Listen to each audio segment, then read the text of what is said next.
Black History Month at the Minnesota Spokesman-Recorder.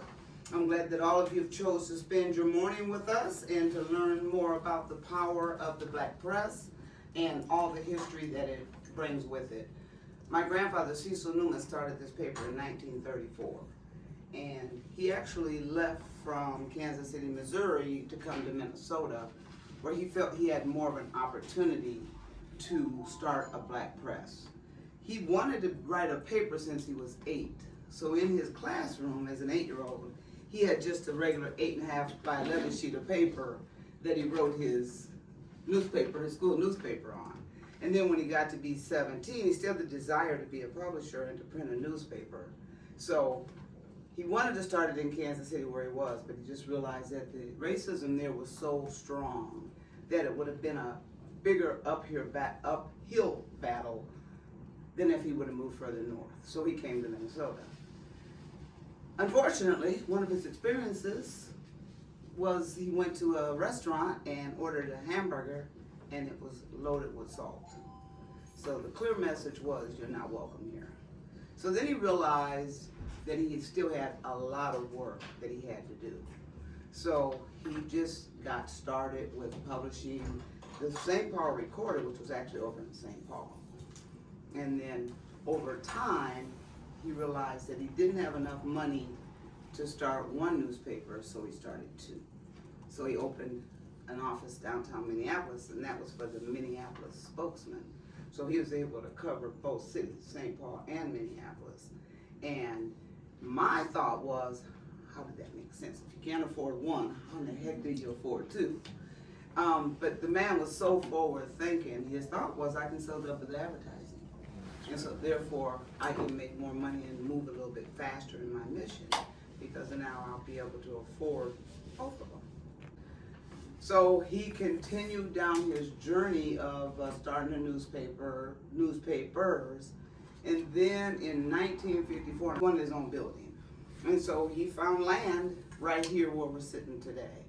And the land gave him the opportunity to build a building, and he found a African-American construction guy. And so Glanton and him, they came up with the concept to build the building. But one of the things my grandfather, he built the building, he first of all knew right now he's gonna need some assistance financially in helping him to afford the building. So when he built this, when they had this room in mind, he had a door put in, that's a door right there, that allowed him to use this space as an office, to rent this space out. So he rented this room out, and then the man that had this room could have his people come through that door right there. They didn't have to come through the main door. And so this was an insurance company. It was Glover's Insurance, which is what he had. And I don't know for how many years Glover was here, but that was his start to say, okay, now I got some support in the mortgage.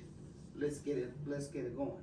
But while he was thinking about building this building, he also realized some of the danger that he could be in, because of, first of all, a black man with a pen is never something that people like to see, because then the words get out that otherwise would not have been stories would never have been told. So he knew there was always just an immediate danger, but then he also knew about the stories that he had to write. He had to be the voice for the voiceless. So he couldn't, this wasn't a fluff newspaper. This wasn't one of them social newspapers. This was one that really opened doors and made opportunity for African Americans here in Minnesota, and also across the country, because he was so well respected across the country, because he was a quiet, meek guy, but he was smart and he knew the connections that he needed to make. So one of his best early friends, when he first got into the business of the publishing, was Hubert Humphrey. So my grandfather and him continued to be good friends until Humphrey ran for the vice president of the United States. And when he won that position, he moved to Washington, D.C., asked my grandfather to join him, and my grandfather said, no, I still have a lot of work here that needs to be done. So he wasn't about money, he was about change. Because he could have just gave this all up, moved to Washington, D.C., lived good, and helped be his advisor, and went down in history as Humphrey's advisor. But he wanted to stay here and do the things that he's provided the state of Minnesota and people across the world to have the opportunity to benefit from, because a lot of the work that he did here translated in nationally. There were national publications that actually came here and met with him, and so he became like one of the members of a large organization, which we are today, the NNPA, National Newspaper Publishers Association. And they had a lot of respect for my grandfather through that organization as well, because he was a powerful man and made smart, wise decisions without needing to be on the bullhorn. He just moved very strategically and made things happen. So he married my grandmother down the way, and then my grandmother and my mother worked here, and then I came on board at about the age of 8, which was actually the same age that my grandfather started. And I just started doing, my grandmother brought me on just to get her grandkids involved. I happened to be the one that seemed to have some type of an interest. So as I was working, there's an addressograph machine. That was my first thing I did here. And what this machine did was create the plate.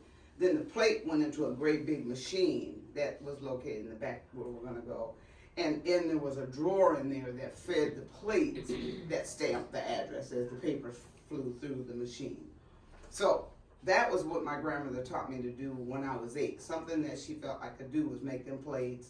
And over time, I started doing billing, and over time, I turned into almost a self-appointed manager of the office, because everybody came to me and asking questions, and I was the mediator between my grandmother cussing me out. She was stressed half the time. It was a lot of work on her when my grandfather passed to run this paper. And then my mom being there. I did sales, yep, I did, and I actually still do sales today. So that's something that I think every fellow publisher that I have come in contact with, including Steve Grove at the Star Tribune, we don't stop selling, because that's our main source of revenue. So you gotta have big clients, you have to have the person that can talk to the big clients that the clients wanna talk to. So Steve and other publishers that I ran into over the different conferences I've gone to, all of them sell. So I'm like, so I guess that's something you just always will do. So I ended up only being the only family member that was involved with the paper. I ended up being it. Now I'm trying to bring my daughter along, and at first she's like, I'm not interested, Mom. I got my own thing. I'm an educator. And then she came in here one year, about 4 or 5 years ago, maybe not 5. And she was in my office organizing my closet, and she came across a lot of old pictures like this, but most of them were of my grandfather and people, Martin Luther King, Gordon Parks, Carl Rowan, and local people here that were of influence. She's like, wow, I never knew the history of this paper. And the more she's seen the pictures and the more history she learned, the more she decided that this was something she was interested in. It wasn't just a newspaper working her mom to her grave, because that's all she was seeing. Once you realize where this is and how it makes a change, it's in your heart that matters. It's more in your heart. You got to be able to live financially. But you got to have a love for the community and a love for the paper in order to work for a newspaper. Because it's not a place that you're going to get rich. But it's so rewarding when you're able to provide people with information and make a difference in their lives that they would not have otherwise had that information provided. So as she began to see that, my daughter has now come along. When my grandmother started running the paper, the first thing that happened was another publication, the publisher moved into the building. I think his thoughts were that my grandmother wasn't going to make it and he'd be right here to take it over. And in time, he realized that she wasn't going anywhere. She was ready to fight it out, and so he moved out. And she kept it running, and my mother was here, and over time, my uncle, her one and only other child, my mother and my uncle were her only children, he came along and was here to kind of help her get into the computer stage, because she was doing everything manually. She looked at her daughter and her son, she felt near retiring themselves. She's like, they ain't got much left in them before they'll be doing the same thing I'm doing, so who's next? And she looked at me, who has been around since I was 8, and she said, would you like to take the paper over? And I was like, oh, I don't know. My biggest thing wasn't the fear of taking the paper over. It was what the retaliation in me taking it over people that felt that they should have been next. I was like, okay, how am I gonna deal with my mom and my uncle, with me kind of jumping over them? But I understood her reasoning, and so I got past that, and they didn't for a while, but then they ultimately did. And so I just started running the paper, and so here I am today. Happy to be able to say that it's still been a wonderful challenge that my grandmother has put upon me. I'm very honored to be standing on the shoulders of all the giants that were ahead of me. There's been a lot of things that I've done since they left. Like now we're doing digital, which you'll find out in a minute. We have a studio here, so I do a podcast. My podcast is called Tracy's Keeping It Real, because I'm kind of a realist in terms of my approach to everything and how I speak to people. I'm just like straightforward. So that speaks to why my title of my podcast is. But now we do podcasts, we do social media, we have a website. All this, I think we did start a website when my uncle was around, but it was slow. It wasn't where it's at now, obviously. And so a lot of the digital way has came into my tender, and it's been different for me to see me go from standing up here on this grid sheet to now trying to figure out how we're going to grow our numbers on social media and the things that we need to figure out how we're going to do that. And then how are we, what shows are we creating for the podcast? So this is a whole different era that I'm in, but I'm able to see the whole transformation, which has been quite the transformation. So we want to continue to tap into the community, here to inform them, because that's what a newspaper does. But how can we also do a little bit more? Because we are a part of the community, so we want to make sure that we can inspire and engage them while we're informing them. So that's what we do. So we had this door built that's right here on this wall, and as we go through the building, you'll see that it connects through each office until it gets you out the back door.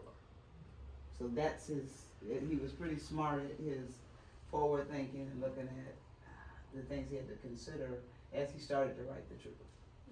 So if you want to join me, mentioned a little bit ago about that I wrote when I was a younger person. We had this machine at the museum, and when they moved it back, it took a couple bangings, unfortunately.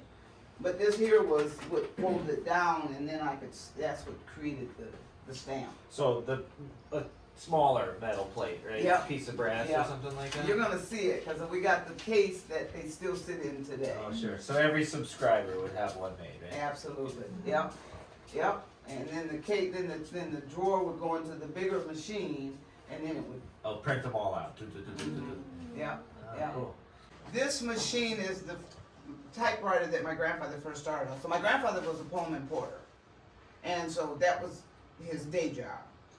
And so he had to make money till this paper started to make enough money for him to not have to work another job. And this was his communicating machine that he used to. And this again, everything was so well built. This thing is so heavy. At some time, my grandmother or my grandfather notarized. Like I'm a notary now, but this is a little plastic thing. Nothing compared to this. this. That anymore? No, you can't use that. This is a notary stamp. There's a gentleman who his mother had some small museum, and she loved my grandfather and the work he did. So her son made stuff out of whatever this is made out of, and he made this head for her, and she had it sitting in her store. So that's my grandfather. And then back in the day when I was young, than I am today. This was my machine I punched in on. So we had this time clock for a long time. And then my mom used to make our checks with this machine. These are some of our older things that we've had for quite a while, our artifacts. This was his office and now mine. And on the door, you still see his name. I decided that was okay for his name to stay on there. It wasn't important that my name was on there at all. Not for me. I know it's my office. Everybody comes to know it's my office. They put this paper together when he first had this building built, and these are all the people in the community that wanted to, say congratulations.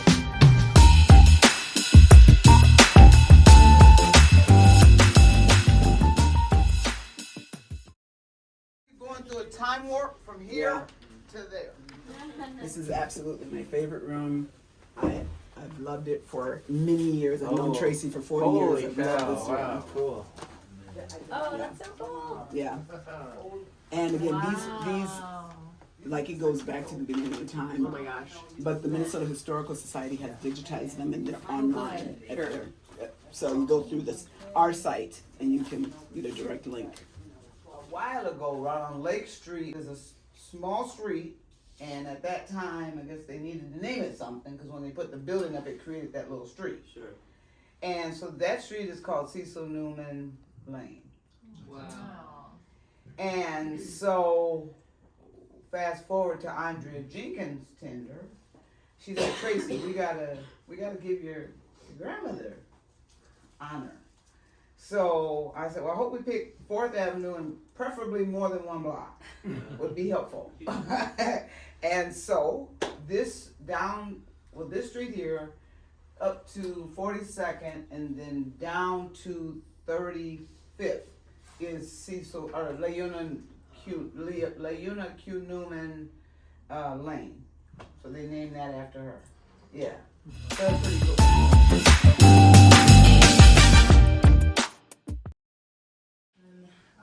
I've been in media for about 7 years, all with independent journalists, all with Black media specifically, so this is just kind of what I know. What I can say is like what we're doing here is very intentional in that it serves a particular purpose. So we are a weekly print paper and we are moving to digital first, which is a transition. Again, this paper was created in 1934, so if you can think of how interesting it might be to, move on to something as fast-paced as the internet. We're trying to find our middle ground right now in terms of staying very grassroots and rooted in the legacy, and also very timely, because timeliness can sometimes take away from the depth that is needed to tell the stories that we like to tell. We're all about depth and substance, and we really like to be solution-oriented, which is not typical in journalistic standards. There's the expectation to be unbiased. There's the expectation to be neutral. And one thing I love about MSR is that there's the understanding that you can't be neutral or unbiased to everything. That's just not human-like.